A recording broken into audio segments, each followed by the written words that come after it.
Asatidah jemaah sekalian yang dirahmati Allah Subhanahu wa taala. Mudah-mudahan pada kesempatan pagi yang mulia ini kita semua diberikan berkah oleh Allah Subhanahu wa taala.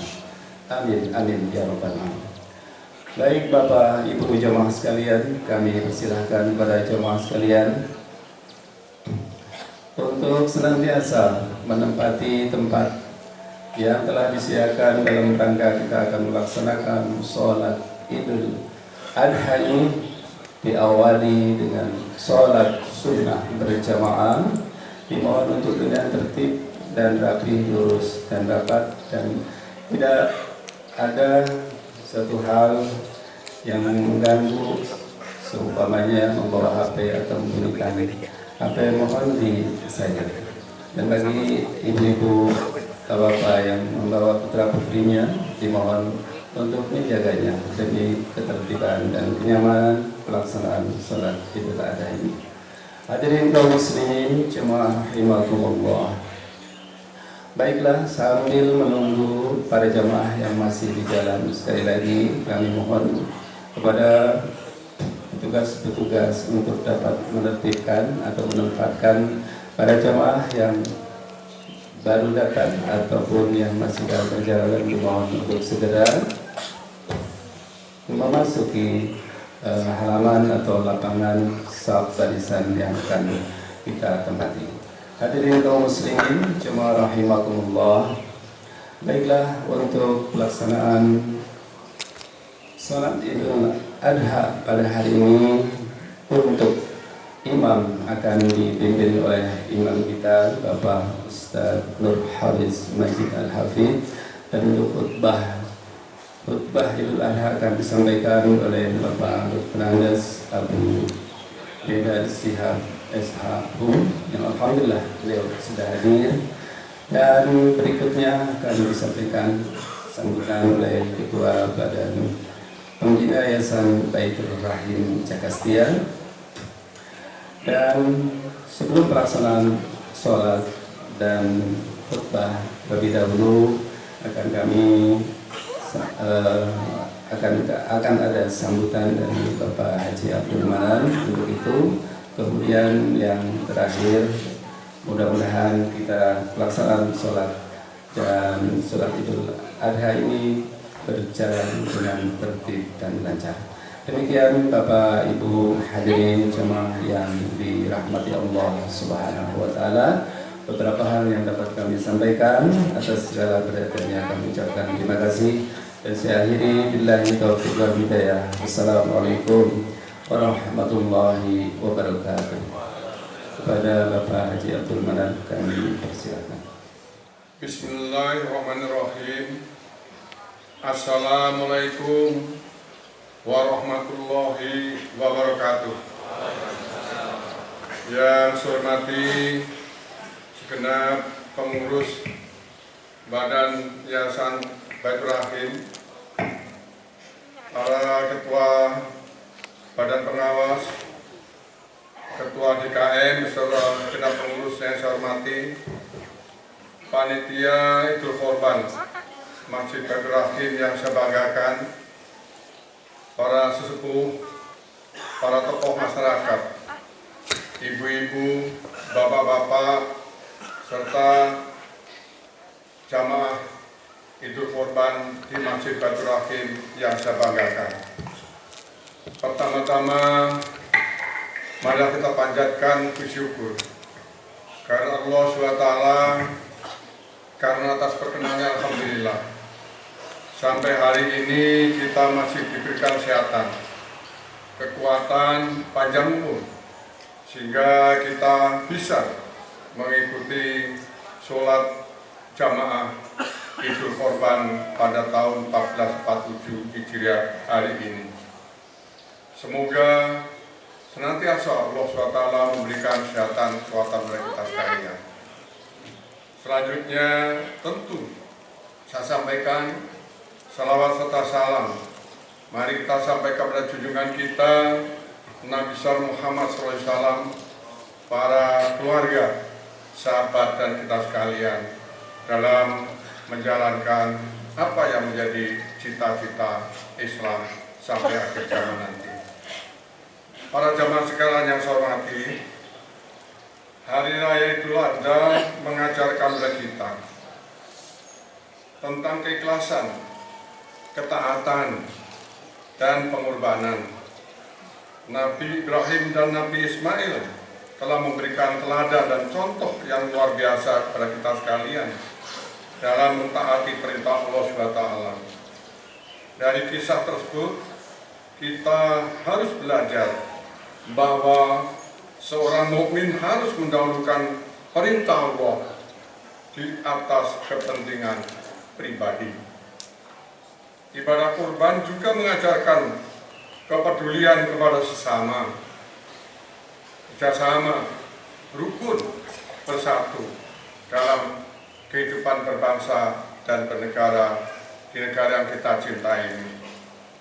Melalui kurban kita berbagai kebahagiaan dengan saudara-saudara kita yang membutuhkan serta mempererat tali persaudaraan di tengah masyarakat. Pada kesempatan ini, atas nama Dewan Pembina Masjid, kami mengucapkan terima kasih yang sebesar-besarnya kepada para jamaah yang telah ikut berkorban dalam perayaan Hari Kurban tahun ini di Masjid Baitur Rahim. Semoga pengorbanan Bapak Ibu sekalian tidak sia-sia dalam membangun kerukunan, membangun kebangsaan ini. Bapak Ibu sekalian, selanjutnya kami ingin menyampaikan informasi tentang hasil pengumpulan kurban di Masjid Baitur Rahim ini. Yang pertama, sapi 10 ekor. Yang kedua, kambing 38 ekor. Terima kasih kepada para jamaah yang telah ikut berkorban di Masjid Baitur Rahim ini. Mari kita jadikan semangat Idul Adha sebagai motivasi untuk meningkatkan ketakwaan, memperkuat ukhuwah Islamiyah, dan terus memakmurkan masjid sebagai pusat ibadah, dakwah, dan pelayanan umat. Pada kesempatan ini juga saya sampaikan terima kasih pada Pak Ustadz Abu Didat yang berkenan untuk menjadi dalam rangka sholat kurban di Masjid Baitur Rahim ini. Pak Ustadz Abu Didat ini adalah Wakil Ketua FKUB Kota Bekasi yang sudah lama. Oleh karena terima kasih Pak Ustadz. Mudah-mudahan apa yang disampaikan Pak Ustadz bisa menjadikan suri teladan dan bisa menjadikan kita semua paham tentang bagaimana kita menjalankan ibadah kurban serta untuk kepentingan masyarakat bersama. Saya kira itu saja sambutan kami. Terima kasih. Wassalamualaikum warahmatullahi wabarakatuh. Assalamualaikum warahmatullahi wabarakatuh. Innal hamdalillah nahmaduhu wa nasta'inuhu wa na'udzu billahi min shururi anfusina wa min sayyiati a'malina. May yahdihillahu fala mudilla lahu wa may yudlil fala hadiya lahu. Asyhadu an la ilaha illallah wahdahu la syarika lahu wa asyhadu anna Muhammadan abduhu wa rasuluh. Ya ayyuhalladzina amanu taqullaha haqqa tuqatih wa la tamutunna illa wa antum muslimun. Ya ayyuhan nas ittaqu rabbakum alladzi khalaqakum min nafsin wahidah wa khalaqa minha zawjaha wa batha minhuma rijalan katsiran wa nisaa'a wattaqullaha alladzi tasaaluna bihi wal arham innallaha kana 'alaykum raqiba. Ya ayyuhalladzina amanu taqullaha wa qulu qawlan sadida yuslih lakum a'malakum wa yaghfir lakum dhunubakum wa may yuti'illah wa rasulahu faqad faza fawzan 'azima. Amma fa inna taqal hadithi kitabullah wa khairul hadithi Muhammadin sallallahu alaihi wasallam wa syarrul umuri muhdatsatuha wa kullu muhdatsatin bid'ah wa kullu bid'atin dhalalah wa kullu dhalalatin fi nar. Allahumma sholli wa sallim ala Muhammadin wa ala alihi wa sahbihi wa sallam. Allahu Akbar, Allahu Akbar, Allahu Akbar. La ilaha illallah wallahu akbar, Allahu Akbar walillahi.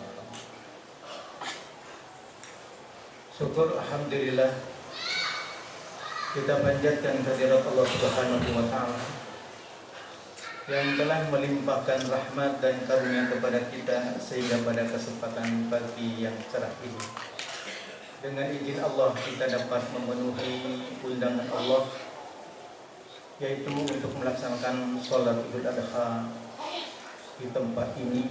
Semoga Allah SWT memberikan keberkahan kepada kita semua, dan semoga pada hari ini kita diberikan kekuatan sehingga dapat melaksanakan ibadah sholat Idul Adha pada kesempatan hari ini. Hadirin jamaah sholat Idul Adha yang dimuliakan Allah, di hari yang agung ini langit dan bumi bersukacita bersama jutaan kaum muslimin yang mengundangkan takbir di berbagai belahan dunia. Hari ini kita merayakan Idul Adha, hari raya Kurban, di mana tentu kita mengingat seorang hamba Allah, yaitu Nabiullah Ibrahim alaihissalam. Nabi Ibrahim alaihissalam ini seorang Nabiullah yang tidak hanya diimani oleh kita kaum muslimin, tetapi juga diimani oleh kaum Yahudi dan juga oleh saudara kita kaum Nasrani, juga mengimani Ibrahim dengan sebutan Abraham. Orang Yahudi menyebut Abraham sebagai bapa bangsa-bangsa. Saudara kita kaum Nasrani yang mengimani Abraham sebagai bapa orang beriman. Kita umat Islam mengimani Ibrahim sebagai bapa para nabi, bapa tauhid, bapa monoteisme. Nah, kenapa Ibrahim ini diimani oleh ketiga agama ini? Ini sudah janji Allah, di mana Allah Subhanahu wa taala menegaskan mengadakan perjanjian dengan Ibrahim yang Allah abadikan di dalam surat Al-Baqarah ayat 124. A'udzubillahi minasyaitonir rajim. Wa idh ibtala Ibrahim rabbuhu bi kalimatin fa atammahunna qala inni ja'iluka lin-nasi imama qala wa min dzurriyyati qala la yanalu ahdi dzalimin.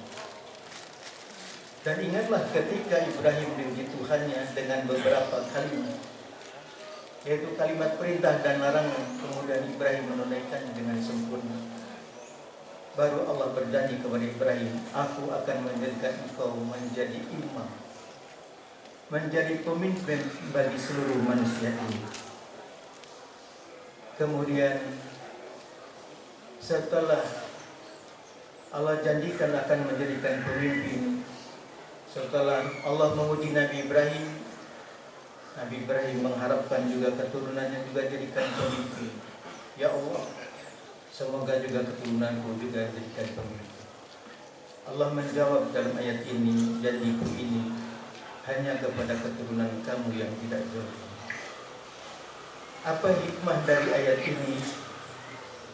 Tentunya bagi kita kaum muslimin di dalam mengangkat pemimpin itu harus terlebih dahulu teruji, sebagaimana Nabi Ibrahim diuji oleh Allah menghadapi berbagai macam tantangan yang cukup berat, karena masyarakat ketika itu masih banyak para penyembah berhala, bahkan ayahnya azan sebagai pembuat berhala.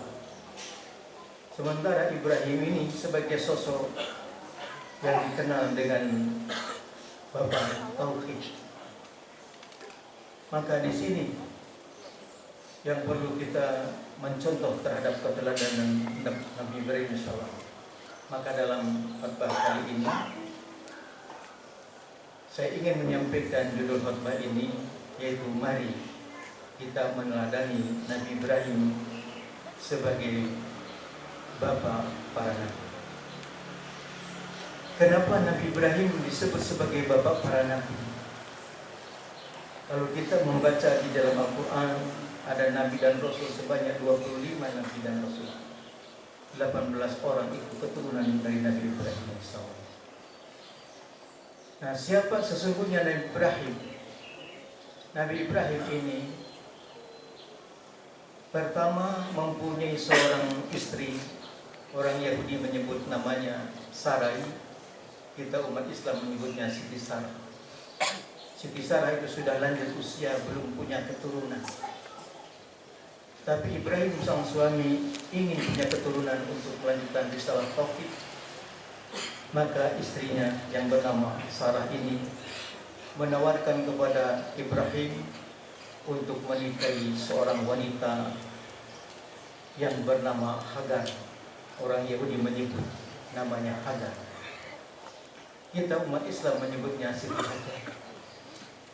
Selalu Nabi Ibrahim berdoa, Rabbi habli minas sholihin, ya Allah, anugerahkanlah kepadaku anak yang soleh. Nah, disinilah ternyata Nabi Ibrahim dikabulkan oleh Allah mempunyai seorang anak dari istri yang kedua, yaitu dari Siti Hajar. Maka lahirlah namanya Ismail.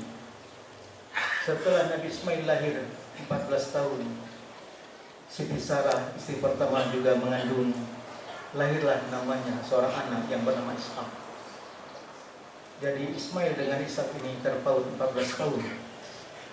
Kalau kita membaca mungkin di Quran tidak dijelaskan detailnya, tetapi dalam kitab Taurat, dalam kitab Kejadian pasal 16 ayat 16, ketika Ibrahim usia 86 tahun, lahirlah seorang anak yang bernama Ismail. Jadi waktu Ismail lahir usia Ibrahim 86 tahun.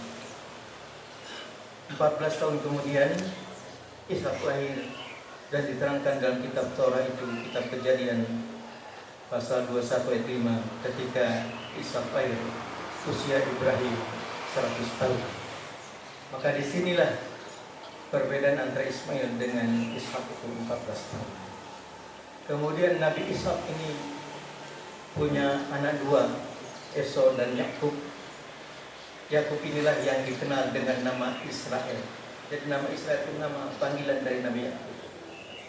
Nabi Yakub mempunyai 4 istri. Dari 4 istri lahirlah 12 anak. 12 anak inilah yang dikenal dengan 12 suku Israel. Salah satunya anak Nabi Yakub yang jadi nabi adalah Nabi Yusuf AS. Ada juga yang bernama Benyamin, ada yang bernama Yahuda. Yahuda itulah cikal bakal dari nama Yahudi. Jadi Yahudi itu awalnya nama anak Nabi Yakub, nama suku.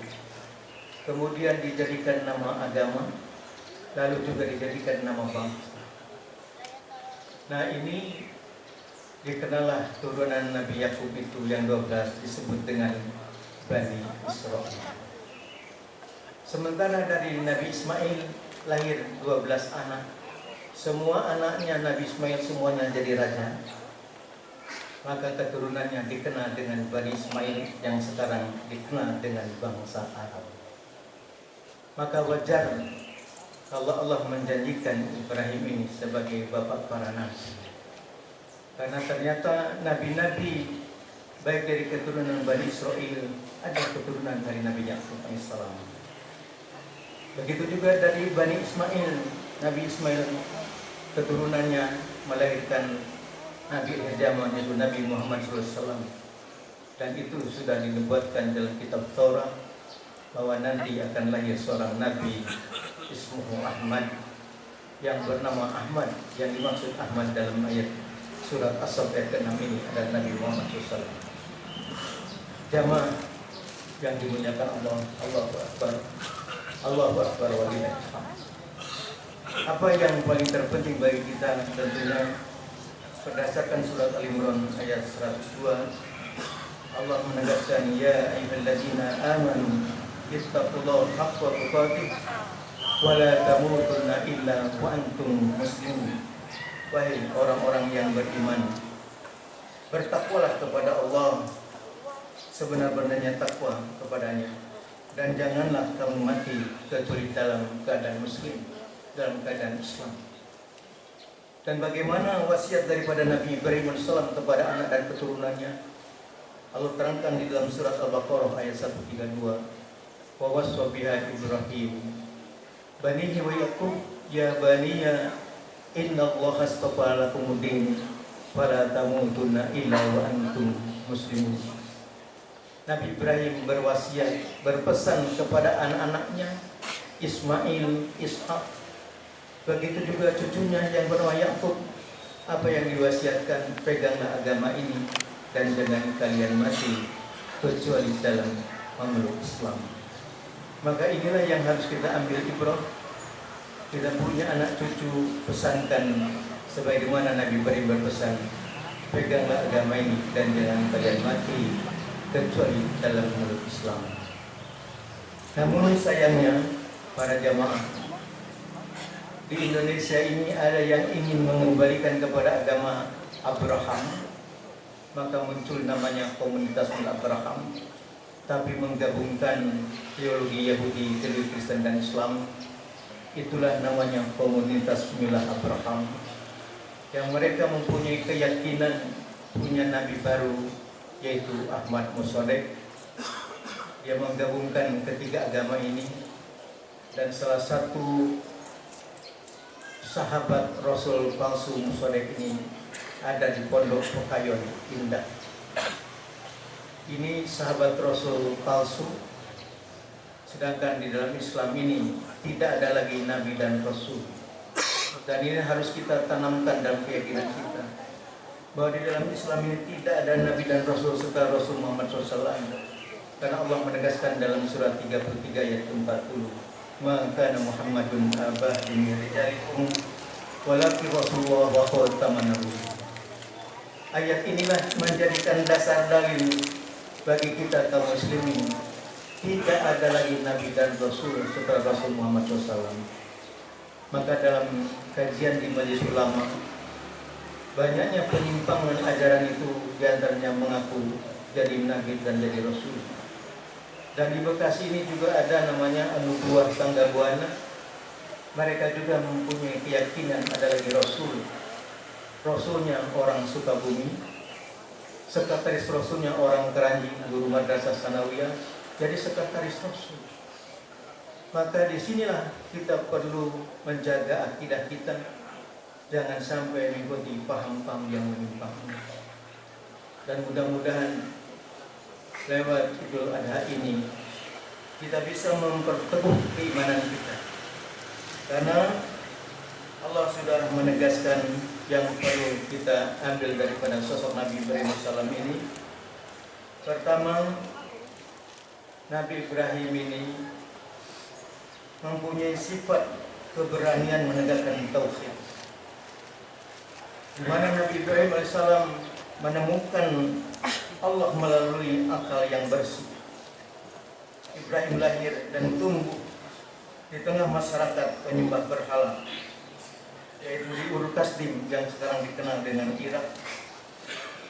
Ayah kandungnya sendiri Azar sebagai pembuat berhala, namun dengan akal yang bersih, dengan fitrah yang lurus, Ibrahim merenungi ciptaan Allah dan menolak semua yang tidak layak disembah. Dijelaskan oleh Allah di dalam surat Al-An'am ayat 74 sampai 79. Ketika malam telah gelap, dia melihat sebuah bintang lalu berkata, inilah Tuhanku.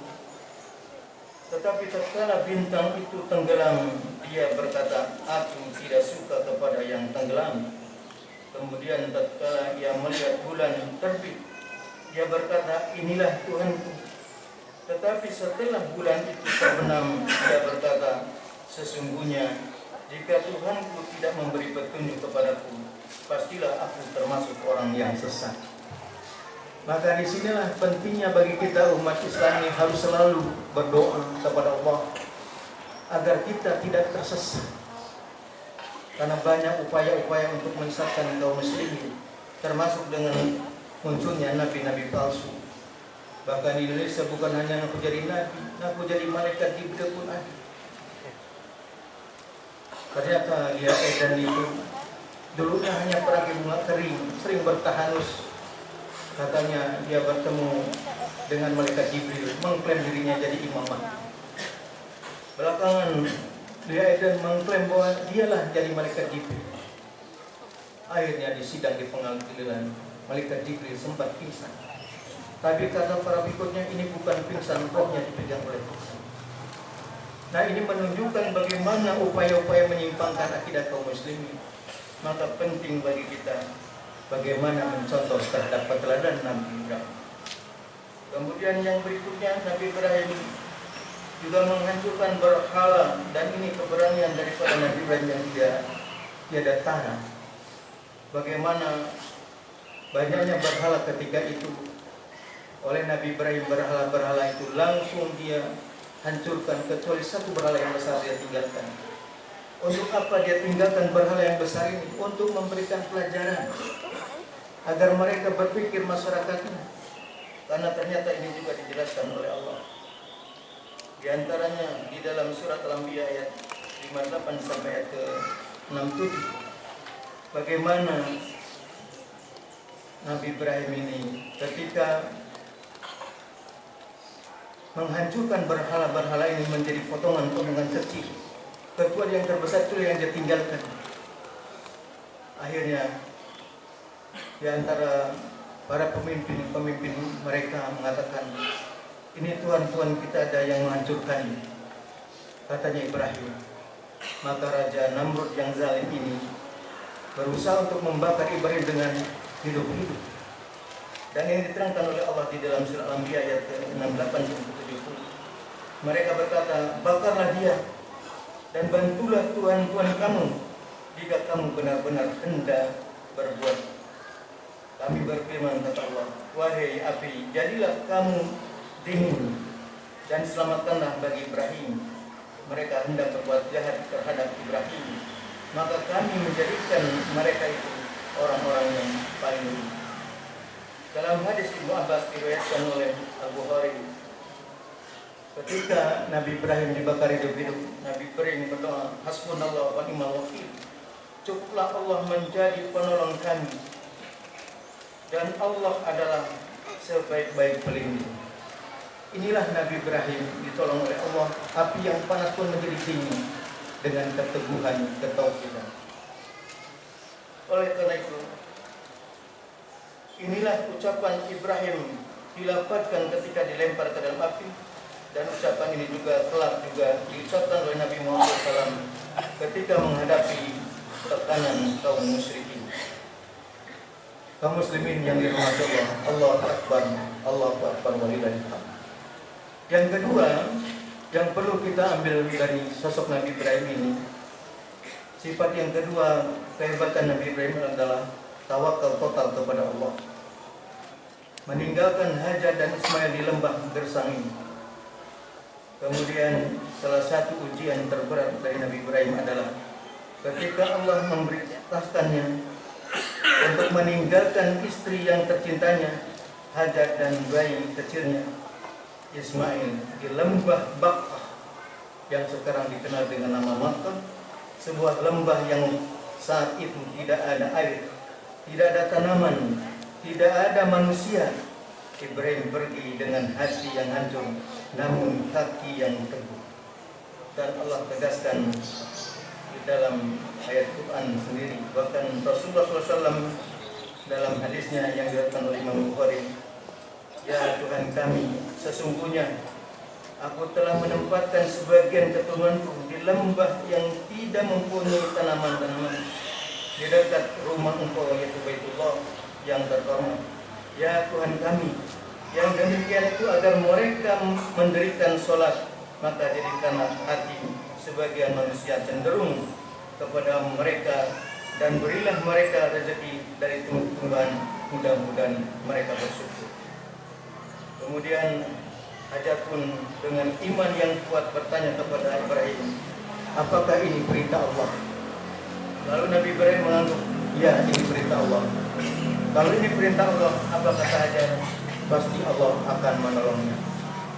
Maka apa yang dilakukan oleh Siti Hajar ketika Ibrahim mengangguk itu, Hajar berkata dengan tenang, penuh tawakal, kalau begitu Allah tidak akan menyanyiakan kami. Lalu Hajar berlari-lari antara Safa dan Marwah mencari air.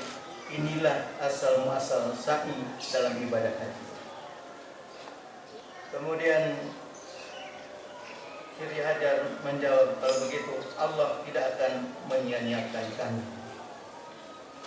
Dan Allah menjawab tawakal Hajar dengan air Zam-Zam yang mancar hingga hari ini, lebih dari 4.000 tahun kemudian masih mengalir tanpa henti untuk menghilangkan dahaga jutaan manusia yang menjalankan ibadah haji dan umrah. Dan inilah pelajaran tawakal yang dilakukan oleh Siti Hajar. Berarti tawakal bukan berarti pasif. Hajar berlari-lari, berikhtiar, lalu Allah memberikan Zam-Zam sebagai hasil. Inilah tawakal yang benar, ikhtiar maksimal, kemudian menyerahkan hasilnya kepada Allah SWT. Yang ketiga, sifat hebatnya Nabi Ibrahim adalah keikhlasan berkorban. Perintah menyembelih anaknya ini ketika Nabi Ibrahim sudah punya anak Ismail, yang digambarkan di dalam surat As-Saffat ayat 100 sampai ayat 112. Nabi Ibrahim setelah punya anak Ismail, memang di ayat ini tidak disebutkan nama Ismail, hanya digambarkan dalam surat As-Saffat ini lahirlah seorang anak yang sabar. Setelah anak ini mulai bisa diajak bicara, nah Allah memberikan lewat Ibrahim mimpi untuk menyembelih anaknya. Ini ujian berat bagi Nabi Ibrahim. Setelah punya anak, diuji oleh Allah untuk menyembelih anaknya. Ini luar biasa berat ujian Nabi Ibrahim. Tapi disampaikan kepada anaknya, wahai anakku, aku bermimpi untuk menyembelih engkau. Lalu kata sang anak ini, kalau ini perintah Allah, laksanakan. Ini gambaran bagaimana seorang ayah dengan anak komunikasi. Atas perintah Allah ini, bagaimana saya untuk mengorbankan Anda. Lalu anak bilang anaknya, laksanakan. Nah ini sampai ayat ke-111 tidak diceritakan nama Ismail.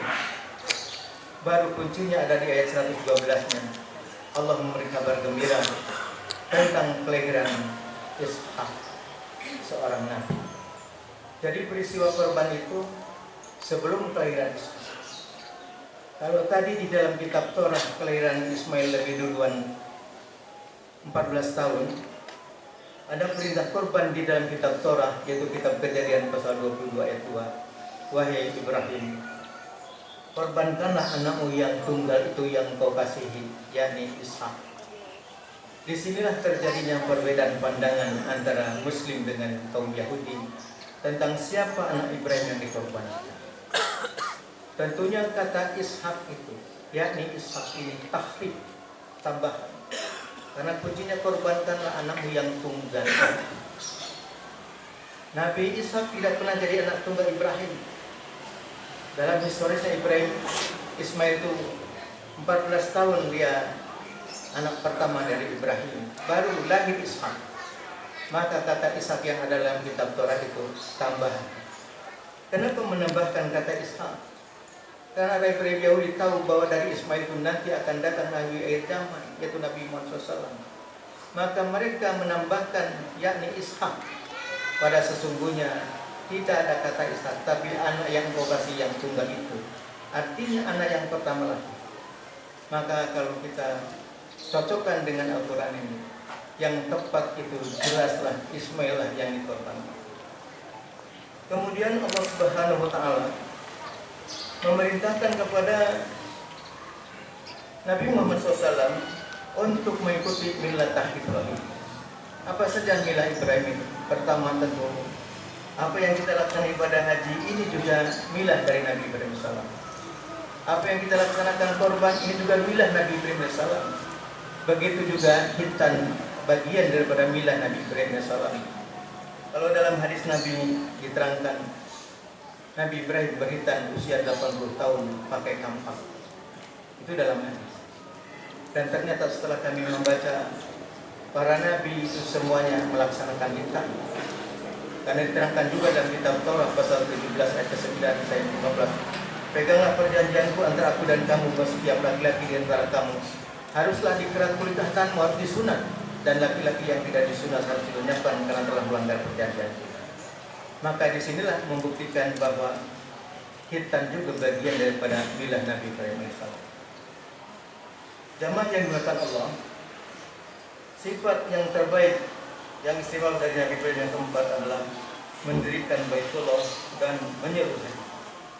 Setelah ujian-ujian itu berlalu, Allah memerintahkan Ibrahim dan Ismail untuk membangun Ka'bah, yaitu rumah Allah yang pertama di muka bumi ini. Dan Allah terangkan di dalam surat Al-Baqarah ayat 127 sampai 129. Dan ingatlah ketika Ibrahim meninggikan fondasi Baitullah bersama-sama Ismail seraya berdoa, ya Tuhan kami, terimalah amal dari kami. Sungguh Engkau yang Maha mendengar, Maha mengetahui, ya Tuhan kami. Jadikanlah kami berdua orang yang berserah diri kepadamu. Jadikanlah dari keturunan kami umat yang berserah diri kepadamu. Tunjukkanlah kepada kami cara-cara melakukan ibadah haji kami, dan terimalah taubat kami. Sungguh Engkaulah yang Maha penerima taubat, Maha penyayang. Ya Tuhan kami, utuslah di tengah mereka seorang Rasul dari kalangan mereka sendiri, yang akan membacakan kepada mereka ayat-ayat-Mu dan mengajarkan kitab dan hikmah kepada mereka dan menyucikan mereka. Lalu doa Ibrahim dikabulkan oleh Allah. Ratusan tahun kemudian, dengan diutusnya Nabi Muhammad SAW, yang juga kita kaum muslimin sekarang menjalankan ibadah ke tanah suci ini. Allah menerangkan dalam surat Al-Hajj ayat 27, dan serulah manusia untuk mengerjakan haji. Niscaya mereka akan datang kepadamu dengan berjalan kaki atau mengendari setiap unta yang kurus. Mereka datang dari segenap penjuru yang jauh. Allahu Akbar, Allahu Akbar, walillah. Sifat yang kelima dari Nabi Ibrahim, seorang ayah dan suami yang luar biasa, di mana Nabi Ibrahim alaihissalam sosok kepala keluarga yang patuh diteladani, mendidik anak-anaknya dengan iman dan tawakal, selalu mewariskan nilai-nilai yang bertahan ribuan tahun. Sebagaimana tadi saya bacakan di dalam surah Al-Baqarah ayat 132, bagaimana Nabi Ibrahim memesankan kepada anak dan keturunannya, peganglah agama ini dan jangan kalian mati kecuali dalam meluk Islam. Inilah wasiat Nabi Ibrahim sampai kepada zaman kita ini, untuk selalu kita tetap di dalam keadaan Islam ini. Mudah-mudahan kita kaum muslimin di mana saja berada selalu istiqomah dan dapat mencontoh terhadap keteladanan Rasul Ibrahim alaihissalam. Barakallahu li wa lakum fil Qur'an wa nafa'ani wa iyyakum bima fihi min al-ayatil hakim wa taqabbal minni wa minkum tilawatahu innahu ghafurur rahim. Alhamdulillahirabbil alamin wassalatu wassalamu ala asyrofil mursalin wa ala alihi wa sahbihi ajmain, amma ba'd. Ittaqullaha haqqa tuqatih wa la tamutunna illa wa antum muslimun. Jamaah yang dimuliakan Allah, mari kita sama-sama memohon kepada Allah Subhanahu wa taala agar senantiasa kita diberikan kesehatan oleh Allah, diberikan kekuatan sehingga kita dapat mengikuti, mencontoh terhadap keteladanan Nabi Ibrahim alaihissalam. Dan kita juga berdoa kepada Allah SWT, mudah-mudahan negeri yang kita cintai ini dijadikan oleh Allah menjadi negeri yang aman, damai, baldatun thayyibatun rabbun ghafur. Dan sebelumnya, mari kami menghimbau 5 himbauan. Yang pertama, pentingnya bersatu dalam akidah. Kita tidak boleh berpecah belah. Pertama, menyangkut rukun iman, rukun Islam, menyangkut Nabi, menyangkut Al-Quran, tidak boleh kita berpecah belah. Yang kedua, berjamaah dalam ibadah. Yang ketiga, toleransi dalam khilafiyah. Perbedaan-perbedaan khilafiyah ini jangan menimbulkan perpecahan. Karena kami melihat di berbagai masjid sering terjadi kadang-kadang pengurus masjid ribut sesama pengurus. Maka jadikanlah sebagaimana pesan ketua pembina kita, fungsikan masjid sebagai pusat pembina umat. Jadi toleransi dalam khilafiyah ini. Jangan perbedaan-perbedaan yang menyangkut khilafiyah ini malah kita bermusuhan. Itu hukumnya haram. Yang keempat, yaitu santun dalam bermuamalah. Yang kelima, istiqomah dalam berdakwah. Mudah-mudahan 5 himbauan ini bisa menyatukan umat ini, karena banyak memang tantangan kita, problem umat ini, problem bangsa kita. Maka mari kita bersatu dalam akidah. Oleh karena itu, pesan yang 5 tadi dari kehebatan Nabi Ibrahim, yang pertama tentunya tauhid yang murni. Yang kedua, tawakal, berikhtiar untuk menyerahkan hasilnya kepada Allah. Yang ketiga, ikhlas berkorban untuk melepaskan yang kita cintai. Kalau Nabi Ibrahim berkorban dengan bukan hanya tentang hewan sembelian, dia adalah simbol kesediaan kita melepaskan apapun yang demi ketaatan kepada Allah. Berkorban waktu untuk sholat tepat waktu, berkorban harta untuk zakat dan sedekah, berkorban ego untuk menjaga silaturahmi, berkorban kenyamanan untuk menegakkan kebenaran. Kemudian mendidik keluarga dengan iman, ini menjadi penting. Oleh karena itu, mari kita sama-sama sekali lagi memohon kepada Allah. Allahumma sholli wa sallim ala Muhammadin wa ala alihi wa sahbihi ajmain. Allahumma ighfir lil muslimina wal muslimat wal mu'minina wal mu'minat al ahya'i minhum wal amwat innaka qaribun mujibud da'wah. Allahumma a'izz Islam wal muslimin wa adil syirka wal musyrikin. Allahumma ij'al Indonesia amanah mutmainnah wa jami'il biladil muslimin bi rahmatika ya arhamar rahimin.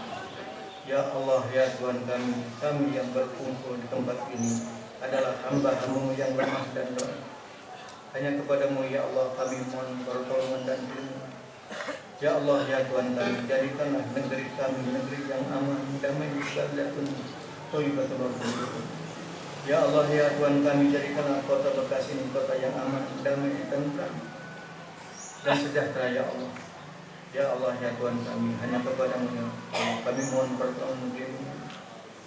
Berikanlah kekuatan kepada kami, berikanlah kesabaran kepada kami dalam menghadapi ujian yang berat ini ya Allah. Ya Allah, ya Tuhan kami, hanya kepadamu yang permohon perlindungan dan pertolongan. Rabbana dhalamna anfusana wa illam taghfir lana wa tarhamna lanakunanna minal khasirin. Rabbana sabru wa sabbit aqdana wansurna qawmal kafirin. Allahumma ansurna qawmal zalimin. Allahumma ansurna qawmal munafiqin. Allahumma ansurna qawmal kafirin. Wa la tusallit alaina ma la yakhufuka wa la yarhamuna. Allahumma rzuqna imaman adilan. Allahumma rzuqna imaman adilan. Allahumma rzuqna imaman adilan. Allahumma adfa'na al-balaa wal wabaa wal fahsya wal riba wal munkar. Rabbana hab lana min azwajina wa dhurriyyatina qurrata a'yun waj'alna lil muttaqina imama. Rabbana atina fid dunya hasanah wa fil akhirati hasanah wa qina adzabannar. Ibadallah, innallaha ya'muru wal ihsani wa ita'i dzil qurba wa yanha 'anil fahsya'i wal munkari wal baghi ya'idukum la'allakum tadhakkarun. Wassalamualaikum warahmatullahi wabarakatuh.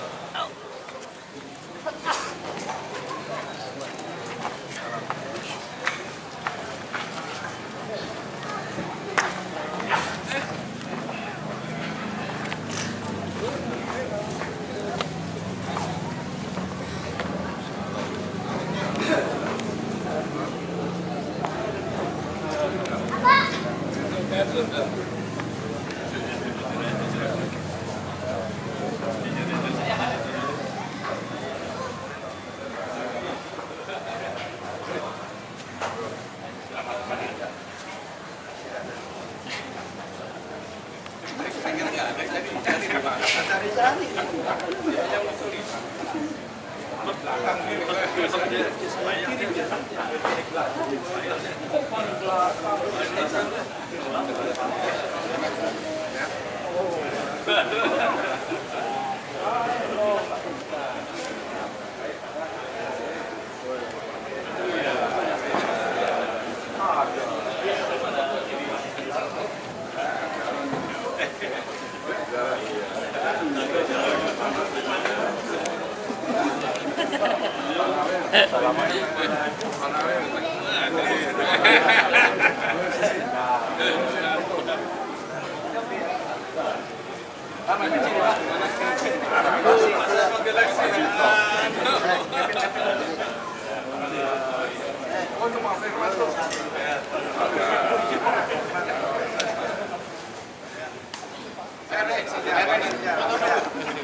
Itu Pak Bos ini.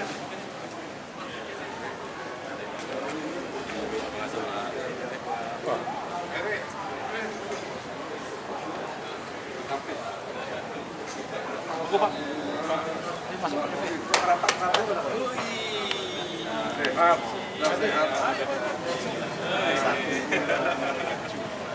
masuk. Pak Cahyo, Pak Pikir, pokok masuk. Foto. Pak Ustadz nggak apa-apa sih. Iya.